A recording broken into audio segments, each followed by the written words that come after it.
Kadantamedia.com Tanah Toraja mengabarkan, Unit Pelaksana Teknis, Sekolah Dasar Negeri 9 Makale Tanah Toraja, melaksanakan kegiatan diskusi kolaborasi komunitas belajar.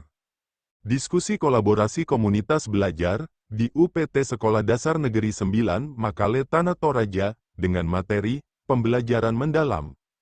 Diskusi kolaborasi komunitas belajar, di UPT Sekolah Dasar Negeri 9 Makale Tanah Toraja, selaku narasumber, Tindra Tulangi SPD, MPD, inilah selengkapnya diskusi kolaborasi komunitas belajar, di UPT Sekolah Dasar Negeri 9 Makale, Kabupaten Tanah Toraja, Selasa tanggal 7 Januari tahun 2025.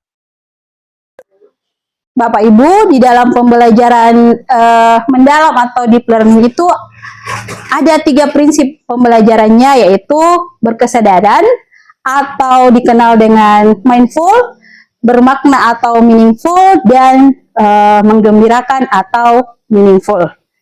Di dalam pembelajaran prinsip berkesadaran, intinya bahwa anak-anak memahami apa tujuan dari konten atau proses pembelajaran yang akan dilalui.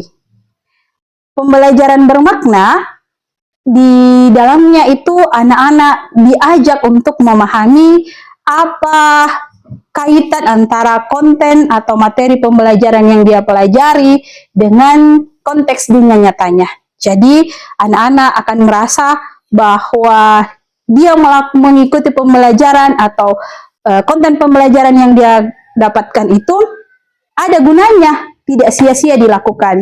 Misalnya, ketika anak-anak belajar tentang pecahan di dalam pembelajaran bermakna, prinsip pembelajaran bermakna, anak-anak nantinya akan bisa mengaplikasikan konten pengetahuan, konten yang didapatkannya itu di dalam kehidupannya sehari-hari, dalam menyelesaikan berbagai masalah yang mungkin mereka temui. Kemudian prinsip menggembirakan. Pembelajaran yang kita lakukan itu membuat murid merasa termotivasi karena suasananya menyenangkan. Kemudian suasananya positif atau mendukung murid itu untuk bisa belajar secara aktif, secara nyaman, dan bisa fokus pada konten dan proses yang akan kita lalui selama pembelajaran. Prinsip pembelajaran menggembirakan yang selama ini sudah sering kita gunakan, yaitu penerapan atau pemanfaatan ice breaking dalam pembelajaran. Ice breaking itu dapat membantu kita untuk menciptakan pembelajaran yang menggembirakan.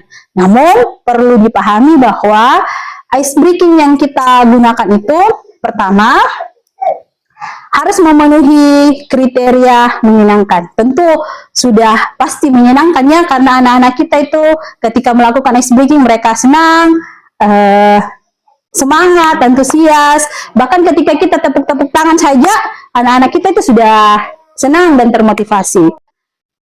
Baiklah Bapak Ibu, dari materi yang kita bahas bersama hari ini, mungkin Bapak Ibu punya praktik baik atau pengalaman, atau mungkin pendapat dan pernyataan yang perlu untuk disampaikan terkait dengan pembelajaran bermakna, pembelajaran mendalam yang akan kita lakukan ke depan. Silahkan. Oke, terima kasih. Saya Butin. Ya, saya tidak bertanya ya, tapi mungkin sekedar share pengalaman begitu, sharing ya.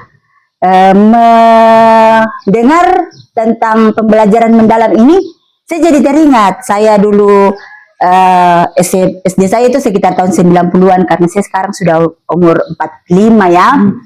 Nah, pembelajaran mendalam ini artinya kita sebagai guru memang itu harus mendalami, harus betul-betul mendalami materi itu. Seperti misalnya zaman kami dulu itu khusus IPA, matematika, sehingga saya kalau pembelajaran mendalam ini saya lebih cenderung ke guru mapel lagi seperti itu. Karena terus terang kalau saat sekarang ini kita kan guru kelas ya istilahnya, jadi semua kita ajarkan matematika, IPA, IPS, dan itu kita punya kemampuan terbatas, sehingga kita sendiri biasa tidak begitu mendalam materinya, apalagi kalau berganti-ganti dari K13, kemudian masuk lagi di Merdeka, itu kita belum terlalu mendalam seperti itu. Di tahun pertama itu ya mungkin kita penguasaannya hanya sekitar 60%. Nah, bagaimana kalau kita yang menguasai? Bukan berarti kita tidak mau belajar, tapi kalau saking banyaknya macam-macam yang harus kita pelajari. Apalagi seperti sekarang ini, apa namanya itu IPA dengan IPS digabung-gabung lagi ya. Saya terus terang gitu agak rumit saya mengajarkan, tambah lagi matematika. Nah, kita kilas balik ke masa-masa lalu, di mana guru IPA memang IPA betul, matematika betul. Sehingga kalau seorang dia memang ahli di bidangnya, misalnya matematika, betul-betul dia menguasai namanya penjumlahan, pecahan dan seterusnya. Sehingga pada saat dia mengajarkan tentang pecahan itu, karena memang hanya itu yang diajarkan matematika, dia bisa belajar ke apa di mana kekurangan tahun lalu, tahun ini diajarkan lagi, sehingga semakin lama semakin berhasil seperti itu.